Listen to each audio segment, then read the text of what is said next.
자, 고위문학 운산문. 여러분들 이 교재 맞죠? 개념은? 맞구나. 화자와 대상 이렇게 시작되어 있는 거, 그지? 네. 그렇죠. 여러분들 선생님이 새 책 드렸구나, 그지?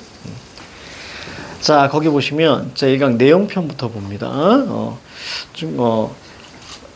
조금 많이 덜어낸 교재예요. 여기에서 몇 가지 조금 살짝 더 덜어낸 교재입니다. 자, 거기 보시면 자, 표면에 드러나지 않은 화자가 자, 대상을 관찰하고 있다. 그래서 그냥 가볍게 툭툭 치고 나갈 거예요. 자, 화자는 그냥 적어보자. 나왔으니까 적어보자. 작품 안에서 말하는 사람이죠. 작품 안에서 말하는 사람. 작품 안에서 말하는 사람. 작품 안에서 말하는 사람. 속도를 좀 빨리 낼 거예요.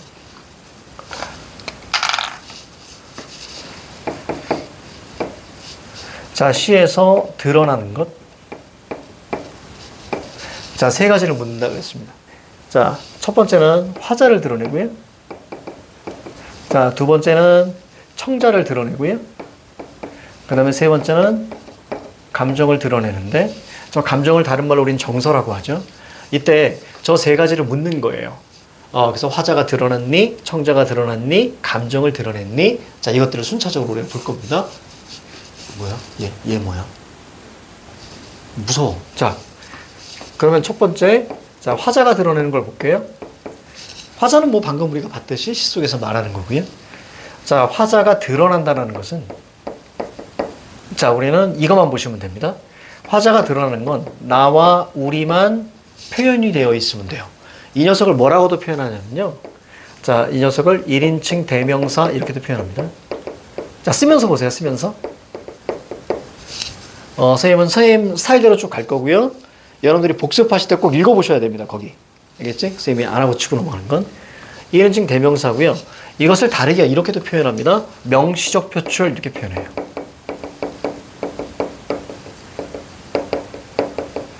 그래서 나와 우리가 바로 근거가 돼요.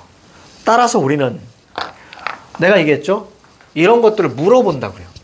물어보니까 물어보는 것들은 반드시 체크해야 되기 때문에 자, 화자가 나오게 되면 반드시 동그라미 쳐주셔야 됩니다. 그것은 바로 나와 우리를 물어보게 되는 거예요. 그래서 이런 걸 드러난 화자라고 하고요. 그러면 드러나는 것의 반대를 우리는 뭐라고 하냐면 숨은 화자라고 이야기합니다. 그래서 나와 우리가 있느냐 없느냐만 판단하시면 됩니다. 자, 이해가죠? 요즘 참 사람들이 화가 많아.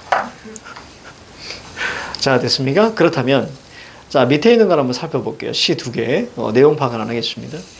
자, 첫 번째 우리가 보면 모란이 피기까지는 나는 아직 나의 보물, 나가 눈에 들어왔어야 돼요. 자, 나 동그라미 잡으세요.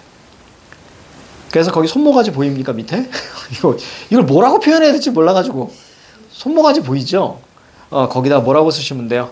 화자가 드러남. 그렇지. 드러난 화자. 혹은 화자가 드러남.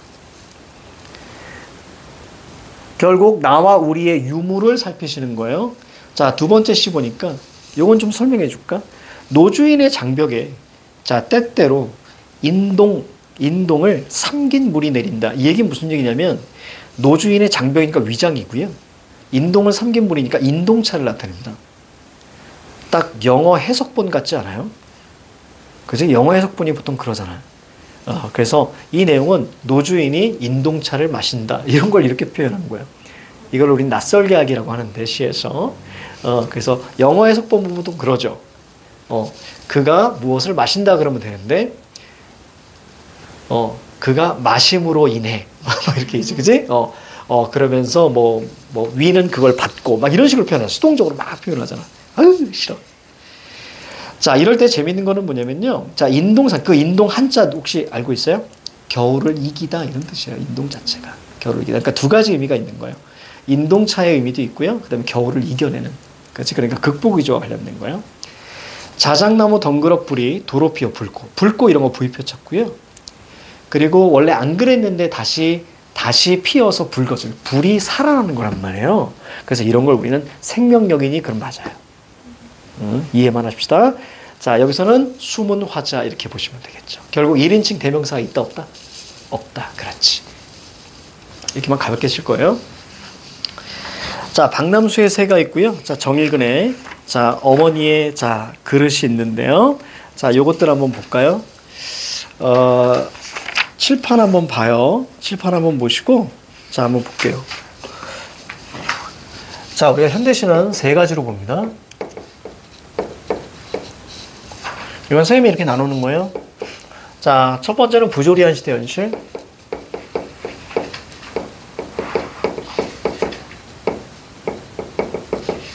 그래서 여러분들 그거 있니? 여러분들 뭐 있어? 박남수의 새 있니 혹시? 아, 내가 날렸구나. 혹시 대상에 대한 관찰을 통해 시상전개 그거 있니? 네. 아, 그걸로 들어가는구나. 자, 그럼 이거 이따 할게요. 왜냐면 그런 것들 과감하게 선생님 빼버렸거든. 빼버려서 그래요. 새 책. 이거는 이전 책이고요. 그건 새 책입니다. 자, 거기 볼게요. 개념. 대상에 대한 관찰을 통해 시상을 전개한다라고 나와 있어. 자, 거기 뭐래요? 시에서 화자가 노래하는 대상을 뭐라고 해? 시적 대상이라고 하거든요. 쉽게 갈게요. 관심 있어 하는 겁니다. 그게 대상이에요. 그러면 어디를 보시냐면 설명 2를 한번 보세요. 이 대상은 특정한 인물, 여기다 밑줄. 그렇죠? 사람에 대해서도 쓸 수 있죠. 그 다음에 사물 밑줄. 자, 나왔으니까 설명합니다. 자, 시에서 말하는 사물. 아, 여러분들한테 완전 세핑 책을 줬구나.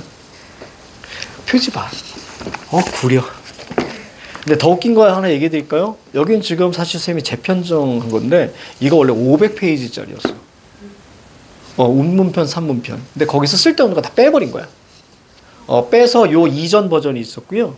그래서 300페이지로 줄였다가, 그걸 다시 또 줄인 게 이게 버전 3 버전입니다. 그래서 너무 많은 문제나 이런 것들 과감하게 빼버리고, 그리고 죽인 게 최종본, 여러분들이 아는 표지 예쁜 거예요. 이해가죠? 이렇게. 자, 사물은요, 시에서 말하는 사물이라는 것은 두 가지예요. 자연물과 인공물입니다. 우리가 이제 흔히 알고 있는 어떤 이과적인 느낌의 사물, 그러면 얘는 사물일 것 같고 날아가는 새는 사물이 아닐 것 같잖아요. 근데 시에서는 이 사물은 그냥 시에 쓰인 모든 것을 의미합니다. 알겠죠? 자연물과 인공물을 다 사물이라고 해요. 그래서 우리가 추후에 배우겠지만 객관적 상관물의 개념에서 사물이라는 단어가 그래서 나오는 거예요. 감정이입 같은 경우도 우리가 새가 온다 그러면 감정이입이잖아요. 그 새는 객관적 상관물이란 말이에요. 그것도 우리가 사물이라고 보기 때문이에요. 알겠지? 같이 알아두셔야 됩니다. 자, 특정한 인물, 사물 될 수도 있고요. 추상적 관념 밑줄. 추상적 관념 뭐죠? 사랑, 화해, 평화, 희망 이런 것들인 거예요. 이것도 대상이 될 수 있고요. 자, 오른쪽 화자 자신 밑줄. 얘들아, 화자 자신 얘기가 나왔잖아. 그치? 그러면 화자 자신이 자, 대상이 된다라는 얘기는 시는 어떤 방식으로 가겠니? 그렇지. 성찰로 갈 수밖에 없어. 특히 어떤 성찰? 개인적 성찰로 갈 수밖에 없습니다. 요 개인적 성찰 추후에 나오면 그때 좀 설명할 거예요. 바로 반성을 동반합니다. 반성이라는 것은 계속 얘기하네. 자, 반성이라는 것은 두 가지로 봐요. 반성이라는 것은 과거부터 언제까지? 현재까지의 마이너스 바로 가치관과 행위에 대한 이야기를 하게 되는 거예요. 그러니까 이것도 당연히 개인적 성찰은 부정적 상황부터 출발하게 되는 겁니다. 알겠죠? 여기까지도 알아두시고 태도는 달라집니다. 대표적인 거 누구예요? 윤동주 하나 더? 백석. 그럼 태도가 늘 다짐 의지로 끝나고요. 김수영이나 아니면 기영도 같은 경우는 그냥 난 왜 이렇게 바보인가 이러고 마무리돼요. 그런 차이 추후에 나오면 설명할게요. 그리고 화자가 말을 건네는 자, 청자가 대상일 수 있습니다. 청자가 대상 밑줄 칩니다. 됐어요. 그래서 밑으로 끌려가는 거예요. 밑에 보니까 의인화된 청자에게 말을 건네는 방식, 대화체, 이런 얘기가 나와 있죠. 그쵸? 자, 그러면, 칠판을 한번 볼게요. 자, 보겠습니다. 청자에 대해 설명할 거예요. 자, 화자가 드러났니? 이거 우리가 살펴봤습니다. 이제 청자가 드러나는 것을 우리가 볼 거예요. 청자 드러나다. 자, 청자가 드러나다라고 했을 때, 자, 우리는 두 가지로 볼 수 있습니다. 청자가 드러나지 않고 청자가 드러나는가. 이렇게 볼 거예요. 밑으로 한 4줄 쓸 겁니다. 자, 청자가 드러나지 않을 때는 우리는 이것을 우린 뭐라고 하냐면 바로 독백체라고 하고요. 독백적 어조라고 합니다.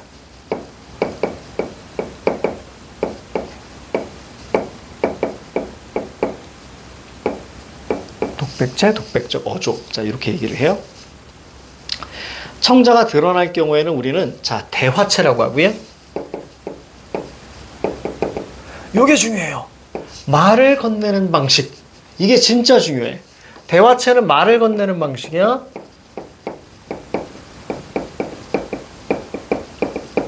건네는 방식이고요. 자, 대화적 어조입니다. 그런데 대화적 어조는 많이 쓰이진 않아요.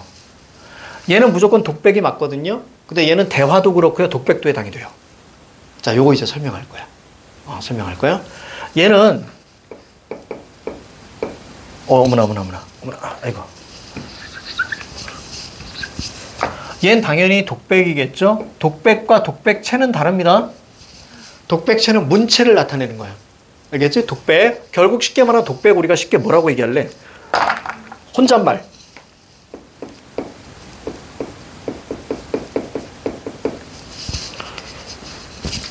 독백은 혼잣말이거든요.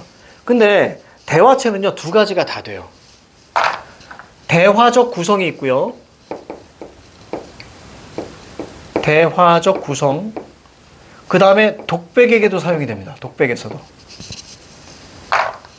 대화적 구성일 경우에는 화자가 몇? 둘. 그렇지. 얘는 화자가 둘 이상일 경우에요. 자, 근데 독백에서도 대화체가 사용된다는 거예요.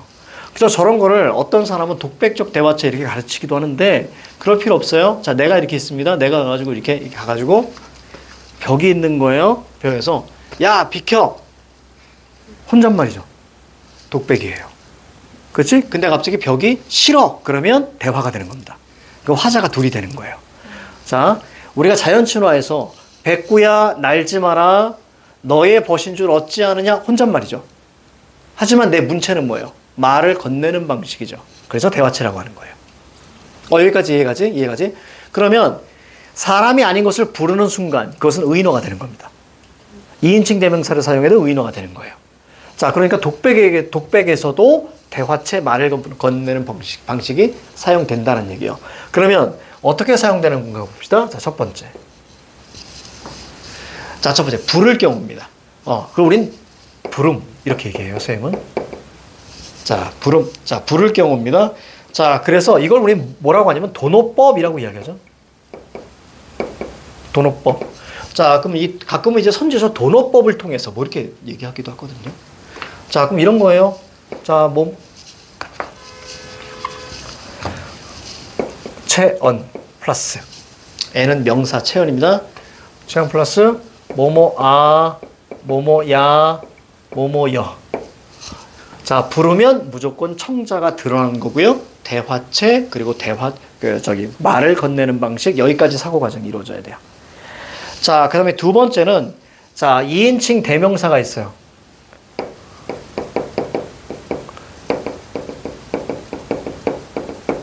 자, 요게 사용이 돼도 이것은 우리가 청자가 드러났다고 볼 수 있어요. 바로 뭐가 있습니까? 너, 당신, 그대. 그럼 무조건 대화체입니다.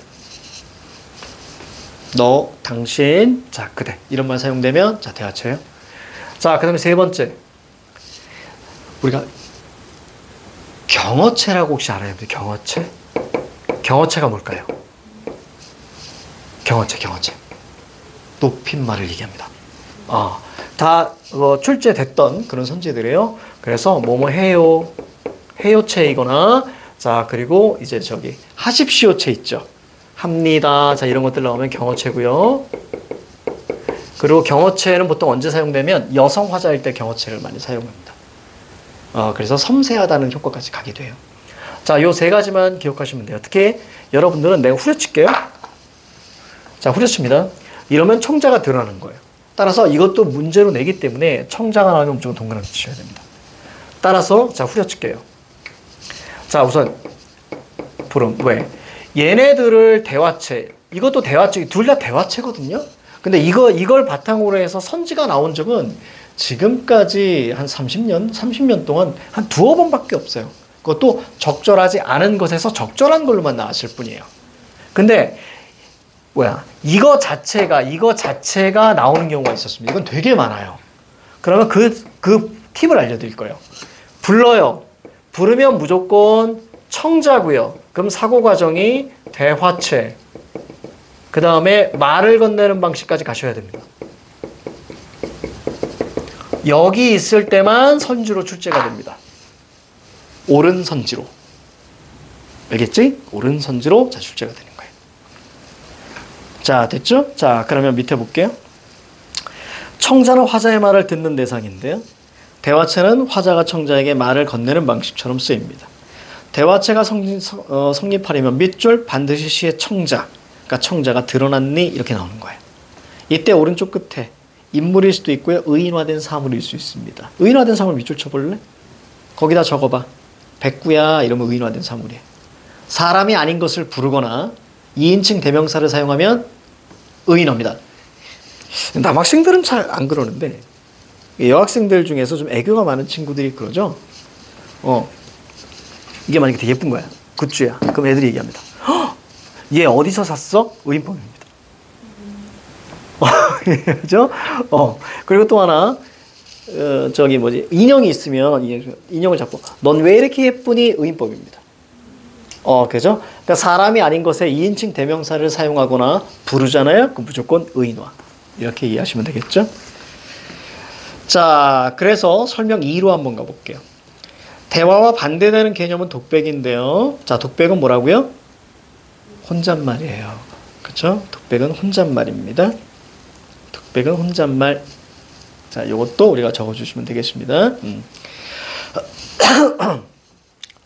자, 그러면 이런 것도 한번 얘기해 볼 수 있겠네요. 보통 이제 독백적 대화체, 독백인데 대화인 경우가 있어요. 선생님이 좀 아주 디테일하게 들어갈 거예요. 팁입니다.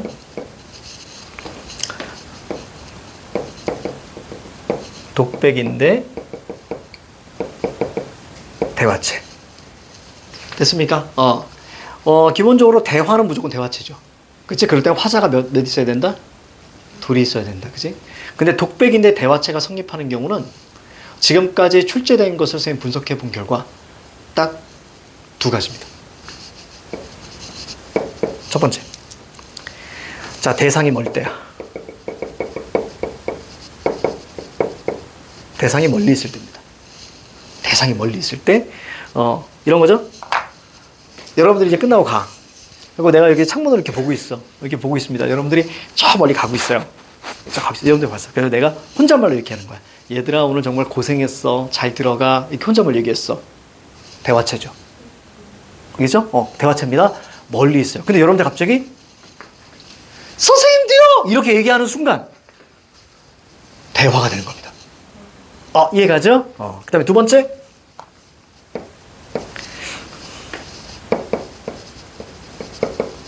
정자가 사람이 아닐 때입니다. 다시 말하면 뭐야? 의인화. 됐습니까? 그러니까 제일 많은 게 이거야. 백구야, 날지 마라. 이렇게 얘기한단 말이에요. 이해갑니까? 그래서 백구 같은 경우는 멀리 있고 사람이 아니기 때문에 그런 걸 독백인데도 대화체. 됐습니까? 이것만 기억하시면 돼요. 독백이냐 대화냐 이걸 판단하실 때 독백이 뭐야 라고 생각하지 마시고 어쨌거나 독백은 혼잣말이에요. 우리는 대화적 구성만 생각하시면 돼요. 화자가 두 개. 우리가 배운 대화적 구성 하나 있습니다. 뭐가 있을까? 힌트 줄게요. 단계별로 줘야지. 조선의 가사입니다. 두 번째 힌트. 연군지정입니다.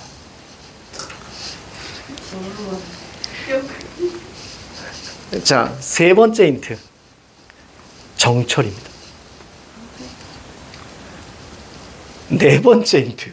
감녀와 을녀의 대화적 구성입니다.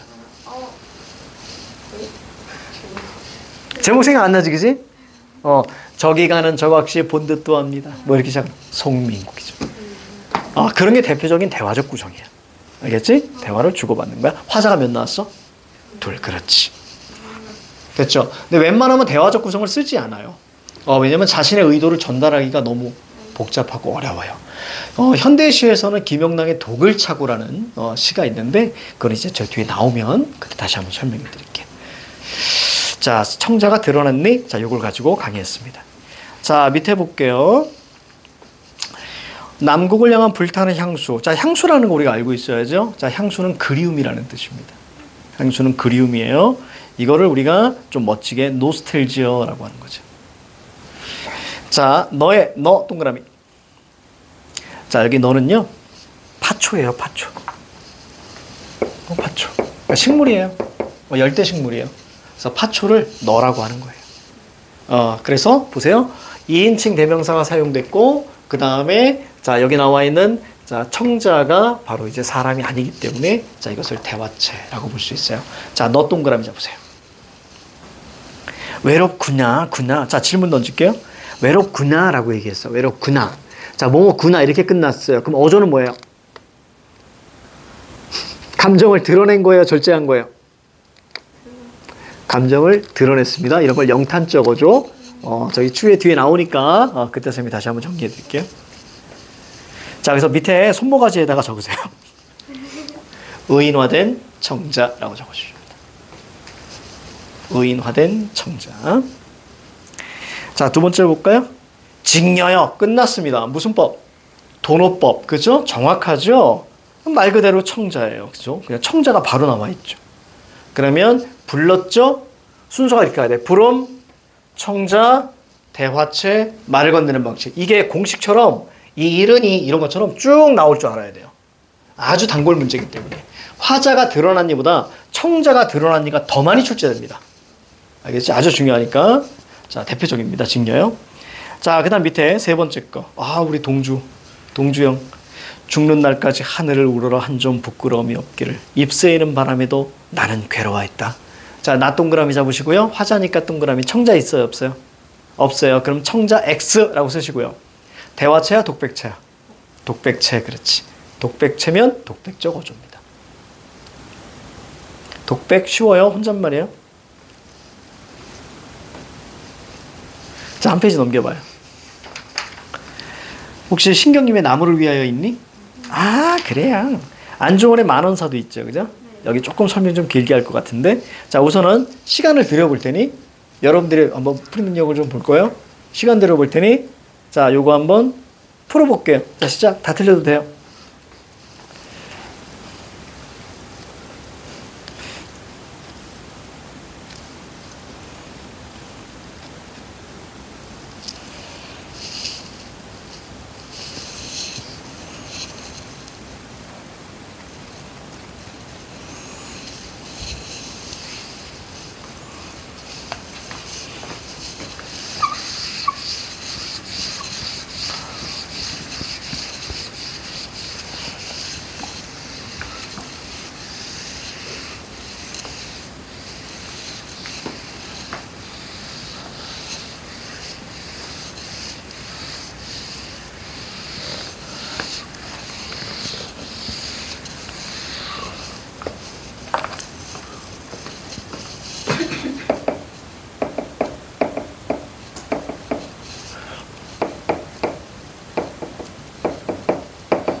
자, 다 풀고, 자, 요거 적으시면 돼.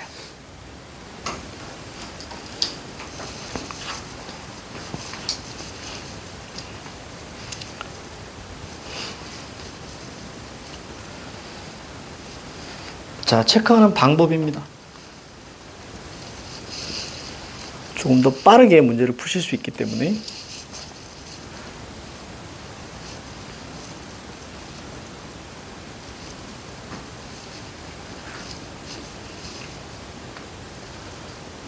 표현 방법에서 체크하는 건 얘밖에 없어요. 4번밖에 없어요. 나머지 다 내용입니다.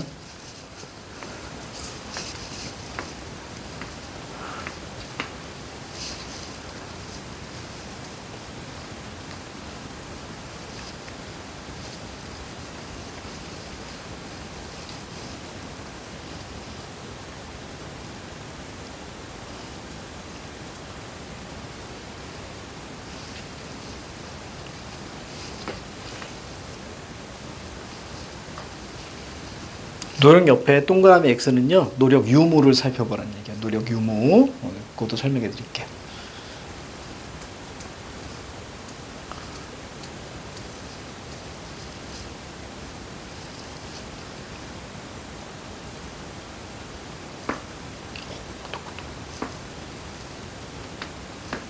전 피노키오인가 봐. 우두우둑 소리나. 피노키오다.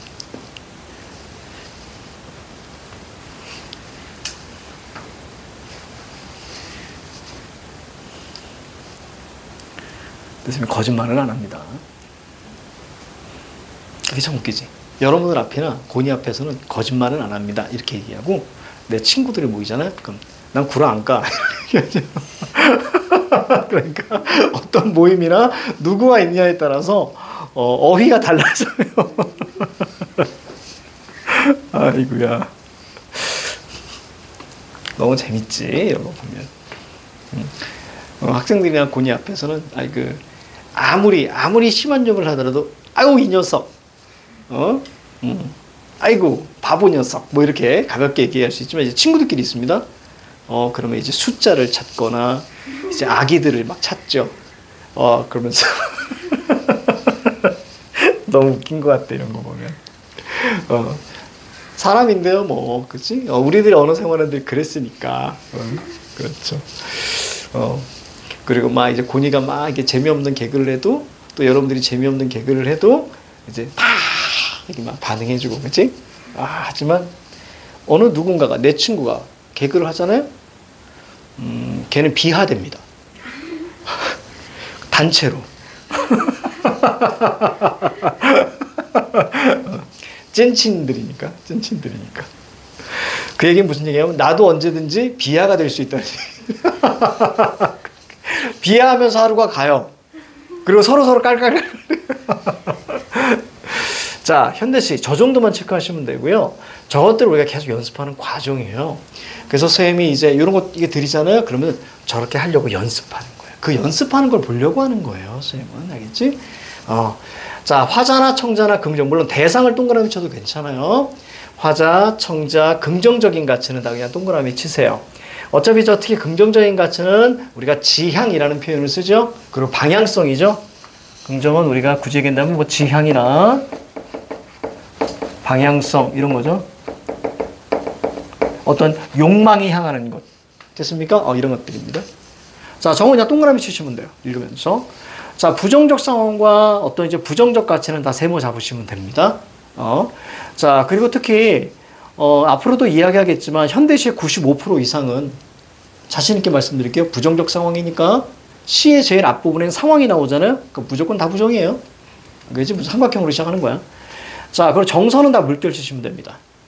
자, 그리고 감각적 시어가 있는데요. 자, 감각적 시어는 두 가지만 체크하시면 돼요. 색채어 부위표 잡으시고요. 음성 상징어는 자, 두 가지가 있죠. 음성 상징어, 의성어와 의태어가 있어요. 그렇죠? 이런 것들은 다 그냥 어차피 첩어로 나올 수밖에 없어요. 첩어. 첩어라는 것은 예를 들어서 퐁당퐁당, 부글부글 이렇게 첩어. 중첩된 말로 부사 중심으로 나오기 때문에 체크해 줘야 돼요. 선생님, 그럼 다른 감각적인 것도 체크해 줘야 돼요? 좋죠. 뭐 냄새나 뭐 이런 것들 하지만 체크 안 하셔도 됩니다. 왜? 이걸 체크하는 이유는요. 체크하는 이유는 색채어가 단독적으로 선지로 나오기도 하고요. 가끔 공감각을 물어요. 근데 신기하게도 공감각을 물었을 때는 늘 밑줄이 쳐져서 이게 공감각이니 그렇게 묻거나 아니면 시각이라는 것이 포함된 걸 묻기 때문에 자, 늘 부위표를 딱딱 쳐주는 겁니다. 알겠죠? 이렇게 이해하시면 되겠습니다. 자, 이걸 안 하고 하려면 참 힘들어요. 시간 오래 걸리기 때문에. 자, 그리고 태도는 시의 마지막에 나와요. 시에 가요. 그러니까 형식적으로 현대시에서 제일 많이 나오는 형식은요. 자, 부정 상황에서 자, 부정적인 정서가 막 나올 거예요. 전체적으로. 그리고 마지막 태도에서 자, 태도에서 긍정이냐 부정으로 끝나는 게 제일 많아요. 이해가죠? 이게 가장 많습니다. 자, 그래서 저 흐름으로 보시면 돼요. 이때 물론 태도 나올 때 얘기할 건데 노력이 뭐냐라고 말씀드릴게요. 자, 노력이라는 것은 뭐냐면 두 가지가 있어요. 심리, 태도적 노력과 행동적 노력이 있어요. 자, 노력을 하게 되면, 노력을 하면 이때 비로소 뭐가 나오냐면 극복 의지가 여기서 나오게 되는 거예요. 자, 극복 의지랑 똑같은 말 갈까요? 똑같은 말 뭐가 있을까? 희망, 지향, 다 같은 말. 알겠지? 저런 노력, 자, 꽃덤불에 안겨보리라. 이건 심리, 태도와 행동이 다 나와 있는 거예요. 그렇죠? 그럼 극복 의지의 반대가 체념이란 말이에요. 우리가 뒤에 태도 파트 할 때 다시 한번 다 정리해 드릴 겁니다. 저것만 살펴보시면 돼요, 마지막에. 상황이 안 좋네? 그럼 얘 되게 슬플 거야. 그래서 정서만 딱 체크해 나갑니다. 그리고 나서 마지막 태도에서 긍정으로 끝나니 부정으로 끝나니 그의 기준은 뭐예요? 노력하니 안 하니만 판단하시면 됩니다. 시 내 걸로 다 만든다고 생각하시면 위험합니다. 알겠죠? 자, 나시부터 들어갈게요. 신경림, 나무를 위하여. 자, 나무가 긍정이에요, 부정이에요? 긍정이죠. 나무를 위하여. 나무 동그라미 치세요. 자, 가볍게 갈게요. 자, 어둠이 오는 것이 왜 두렵지 않으리? 오른쪽에 비바람이 왜 무섭지 않으리? 자, 칠판. 자, 이거는 부정 상황이거든요. 자, 부정 상황은 어떤 시는 구체적이라 그랬습니다.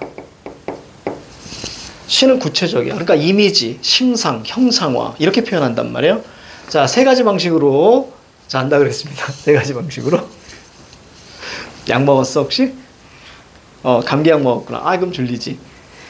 자, 세 가지 방식.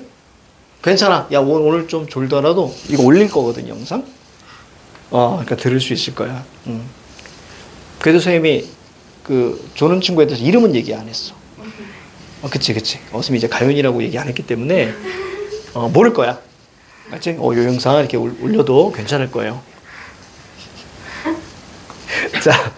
자, 부정적 상황을 세 가지의 이미지로 얘기한다 그랬어요. 자, 첫 번째 이미지 뭘까? 우리 옛날에 이런 거 했었나 모르겠네? 했었지, 그지? 차갑답니다.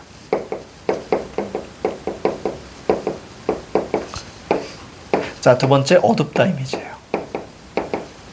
그 다음에 세 번째 거세다 이미지예요. 이 상황이라는 것은 크게 처음과 마지막 부분에 나오게 돼요. 일반적으로. 가장 많은 게 디테일의 끝판왕을 보여줄게. 저 상황이 나오는 위치까지도 선생님 설명해 드립니다.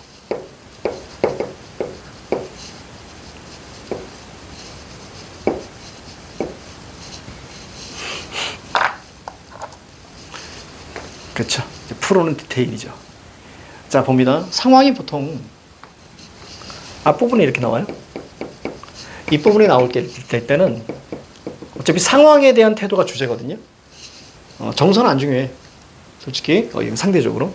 태도는 긍정도 나올 수 있고요. 부정도 나올 수 있어요. 자, 근데 상황이 여기서도 나오고요. 여기 뒤쪽에 보통 마트 하면서 뒤쪽에 나오는 경우가 있어요. 잠깐만. 잘못했어. 버트가 앞에 있는 게 아니고. 봐봐. 상황이 뒤쪽에 나오게 됩니다. 그죠? 상황이 뒤쪽에 나와요. 그럼 뒤에 자연스럽게 버트가 나오는 경우도 있고 안 나오는 경우도 있어요. 이럴 경우에는 태도가 무조건 긍정으로만 나옵니다. 그러니까 태도가 긍정이라는 얘기는 뭘로 마무리한다는 얘기야? 극복, 의지로 마무리한다는 얘기입니다. 그러면 봐봐. 자, 마이너스에 시작해서 뭘로 끝났어? 플러스로 끝났지. 이럴 때 우리는 이걸 뭐라고 합니까? 시상의 전환이라고 하는 거예요.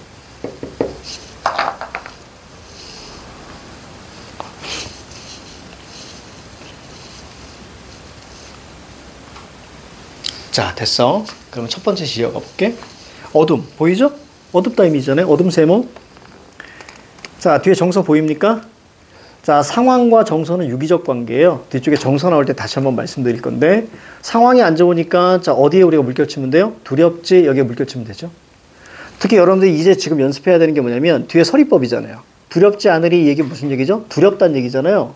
그럼 여러분들이 뭘 생각하셔야 되냐면, 물론 이게 너무나 익숙해져서 서리는 그럼 서리라고 체크하셔도 되는데, 서리법을 찾는 건 어렵지 않단 말이에요. 서술어를 계속 보시면 되니까. 자, 그럴 때 우리는 두렵지 않으리라고 하면 우리가 이 연습을 하셔야 돼. 반어적으로 해석할 줄 알아야 돼. 선생님은 이렇게 해석합니다. 자, 어둠이 오는 것이 두렵다. 이렇게 해석한단 말이에요. 아예 해석 자체를. 그렇죠? 그게 되게 필요한 거야. 자, 불어닥치는 비바람, 비바람 세모. 자, 무섭다. 무섭지에 물결 잡아. 뭐 당연히 서리법이고요. 그리고 문장 형식이 같지. 그렇죠? 같죠? 왜 뭐뭐하지 않으니 뭐뭐하지 않으니 이런 걸 뭐라고 합니까? 대꾸라고 하는 거죠. 자, 그냥 가볍게 가는 거예요. 대꾸 이런 건 안 찾아도 돼. 체크 안 해도 돼. 잎들 덜었었고 떨어진 어둠 세모. 가지들 휘고 꺾이는 비바람 세모. 자, 여기까지가 뭐죠? 그냥 부정적 상황이구나 정도만 파악하시면 됩니다. 부정적 상황이야. 자, 그럼 어떻게 하겠니? 그 반응을 찾으세요. 정서적 반응 찾아. 뭐해? 자, 손 꼭 잡아요. 그리고 오른쪽에 뭐예요? 숨죽이는 흐느낌이 보일 거예요. 그렇지? 두렵고 무서워서 그러는 거죠? 이 반응. 그럼 물결 쳐. 숨죽이는 느낌, 물결 이런 거. 자, 그리고 어떤 반응이 보여요? 삭혀서 물결 잡아. 그렇지? 자, 그래서 뿌리와 몸통을 키운다면, 자, 뭐뭐면 오른쪽에 적어. 가정. 간간히 출제됩니다. 가정법을 물어요. 여기서 간간히 가정법을 묻습니다. 그럴 때는 우리가 뭐만 잡아? 뭐뭐면 이렇게 끝나는 거 잡아야 돼, 무조건. 가정입니다, 가정. 하면, 너희, 자, 너희, 자, 동그라미. 나무를 뭐라고 얘기했어요? 너희라고 얘기했죠. 이러는 순간 뭡니까? 너희는 청자. 그래, 이렇게 가야지. 그럼 청자가 나왔지? 그럼 무슨 채? 대화채. 그래요. 말을 건네는 방식 이렇게 가야 돼. 왜 모르니? 박는 날, 즉 어둠이었잖아. 이제 박는 날이잖아. 박는 날 동그라미. 어깨와 갓바에 더 많은 꽃과 열매 동그라미. 늘 긍정이잖아요. 달게 되리라는 것을. 산바람 세모, 바닷바람 세모. 짓궂은 이웃, 긍정 부정? 부정 세모, 그렇지. 됐습니다. 긍정 상황, 부정 상황. 부정 상황. 그 상황이 처음에도 나오고 마지막 부분에도 나왔어요. 그럼 어떻게 끝난다고요? 긍정 태도로 마무리할 수밖에 없는 겁니다. 자, 그 다음 갈게. 그랬더니, 자, 어떤 반응이 보여요? 오른쪽에. 정서적 반응 찾아. 아프고 서러워 물결. 목 움츠린 나무들아. 다시 고개 들고 터져나올. 자, 고개 들고. 이건 노력하는 거지. 맞습니까? 그럼 거기다 적어야죠. 노력. 이게 극복 의지가 됩니다. 다시 고개 들고. 절로 터져나올 잎과 꽃으로. 이런 걸 뭐라고 합니까? 생명력이라고 하는 거예요. 그러니까 극복의지, 희망, 생명력, 지향 다 같은 말. 알겠죠? 다 같은 말. 숲과 들판의 떼이절 나무들아. 자, 불렀어? 부름, 청자, 대화체, 말을 건네는 방식. 이 흐름으로 우리가 읽으셔야 됩니다. 자, 이렇게 보시면 될 것 같아요.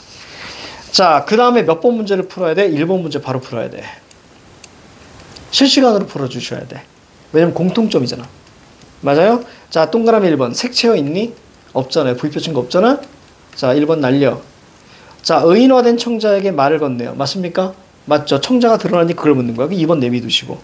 전형적인 운율 밑줄 쳐. 전형적인 운율은 이건 정형신이 그걸 묻는 거야. 자, 나왔으니까 말씀드릴게.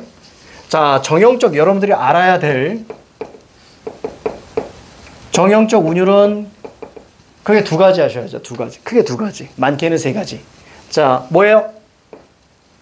삼음보와 사음보죠. 이거 아셔야죠. 그렇지?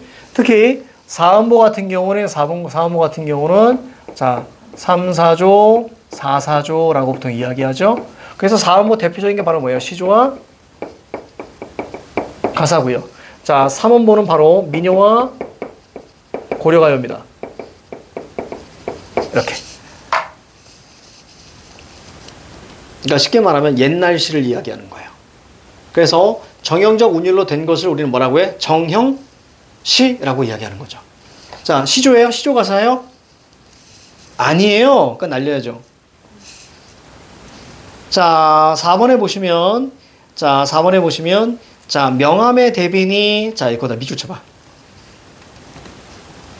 자, 명암의 대비니 자라고 이야기합니다. 그럼 명암의 대비라는 것은 밝음과 어두움의 대비를 이야기하는 거예요. 명암 대비. 거기 위에 밝음 있고 어두움 있죠. 어둠과 밝는 날. 보이죠? 자, 그리고 특히 어둠이라고 잡았는데 만약에 이게 밝음이 있는가 없는가를 모를 경우에는요. 일반적으로 부정적 상황을 어둠이라고 이해해버리면 마지막에 극복의지로 끝나잖아요. 그러면 밝음으로 마무리합니다. 그리고 또 하나 차갑다 얘기가 하잖아요. 그럼 보통 겨울 얘기가 나올 수밖에 없어요. 그럼 우리가 극복의지가 될 때는 당연히 봄이에요. 알겠지? 자, 그래서 명암 대비 자꾸만 밑줄만 딱 쳐놓으세요. 명암 대비. 대표적인 명암 대비 두 가지 말씀드릴게요. 출제했던 거. 명암 대비. 명암 대비라고 하기도 하고 밝음과 어둠의 대비라고 하는데 출제된 거 두 가지 얘기합니다. 자, 첫 번째. 등불을 밝혀 어둠을 내몰고 이런 뜻이에요.